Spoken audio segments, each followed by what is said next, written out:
April the 28th.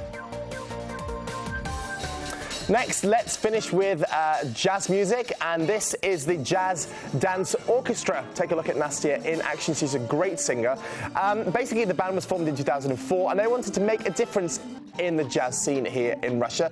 They wanted to revolutionize and change the music, and they've basically taken music such as the Black Eyed Peas, Rihanna, Sting, Michael Jackson, and put their own new wave and sort of like lounge spin onto the music. They're playing tomorrow night. That's Saturday at the Central House of Artists. So if you're a fan of jazz, this group is absolutely perfect. Take a look at the music and head down there. Meanwhile, I spoke to Nastya about her wonderful career and ongoing success here in Russia regarding the jazz scene. Take a look at what she had to say. Have a great weekend, and I'll see you at the same time on Monday. Enjoy the weather. Thank you very much for your time. Now, you're the main singer of the Jazz Dance Orchestra. Yeah, hello. Tell me more.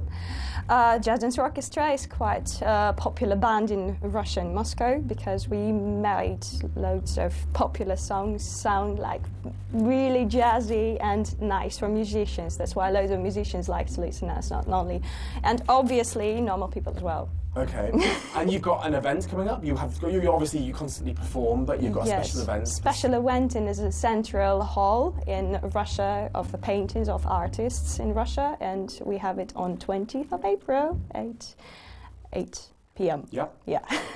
And what will you be performing there? It's a great show. We are preparing lots of new songs which are not been on air live. We didn't play them live yet, and there will be loads of new songs which will be interesting for Russian and Austrian. Nice. Well, the good thing about the expats or visitors coming here interested in jazz is that you perform a lot of your songs in English. Yes, yeah, most of our songs are in English. Because Eastern culture of popular music is more interesting for us, because popular music in Russia is kind of boring. Yeah, it doesn't have... Well, don't tell Alla Pukhlikova that. Sorry. I like her songs, but they're different in style, aren't they? Yeah, they are really different, yeah. Okay. Yeah, and we can't really cover nowadays singers and popular bands, because it will cost a lot of money. With rights? Yeah, with rights. Okay. Tell me about the jazz scene here in Moscow, what your opinion is. Jazz scene, like exactly... Yeah, like B2, like Jazztown, which used to have the casinos, now closed. Yes. Jazz scenes, the most popular place for us is Radio City Club. Yes. It's a big venue. It does have very, very good sound. It's really popular for musicians and like people who like a nice sound. Yeah, because not every place in Moscow have really nice sound. So, B2, obviously. Yeah, my favorite one is the Composer Club. Yes, I've heard of this. Yes, yeah. It's really nice. It's really small, tiny, and loads of people. Intimate performance, which is nice. The colors are really like red and white and psychedelic. Yeah. And you've performed in England as well. Tell me more. Yes.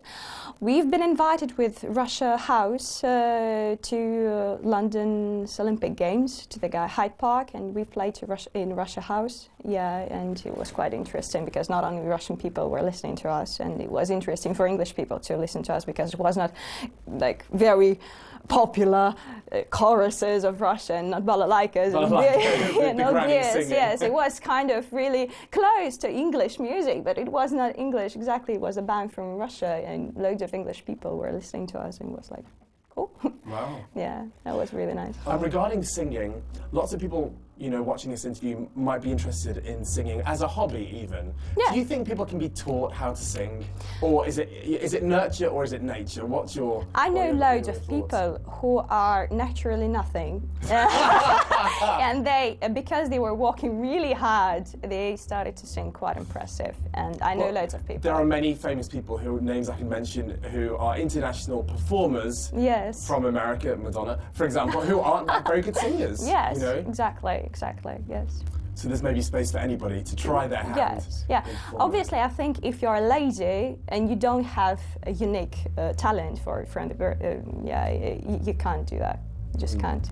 But if you're really like, I really want to do that, I really do, and you're training every day, you're going to every teacher, you're going to every singer asking how to do that, you will do that.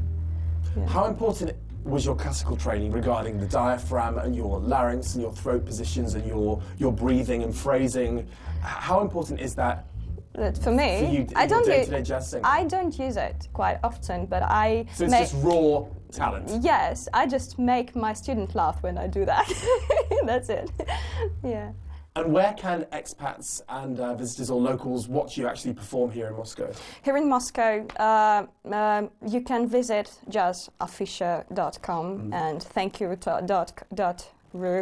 thankyou.ru, and there are loads of gigs which we're making from week to week. There's plenty of opportunity to see you in action. Yes, obviously. Yeah, we don't stop.